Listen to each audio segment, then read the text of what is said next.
Salut à vous, j'espère que vous allez bien, hein, par la grâce de Dieu.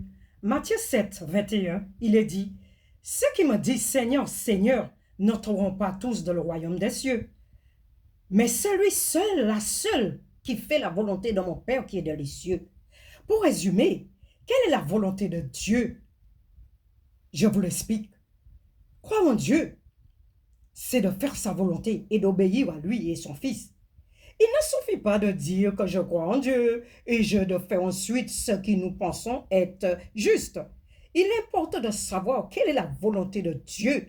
La parole de Dieu doit être inscrite dans notre cœur et dans notre esprit. Mais le verset parle aussi des faux prophètes, car nous avons beaucoup de faux prophètes. Et il y a quelque chose, je voulais vous dire. Il y a des gens qui confondent la croyance, croire en Dieu, et croire en l'existence de Dieu, ça n'a rien à voir. Croire en Dieu, c'est de garder sa parole ici et là. Croire en Dieu aussi, c'est d'étudier sa parole. On ne peut pas dire qu'on croit en Dieu, on n'étudie pas sa parole, excusez-moi, ou qu'on rejette sa parole. Croire en Dieu, c'est de savoir que Dieu existe, hein, et qu'on doit être obéissant à sa parole, et on doit mettre sa parole en pratique.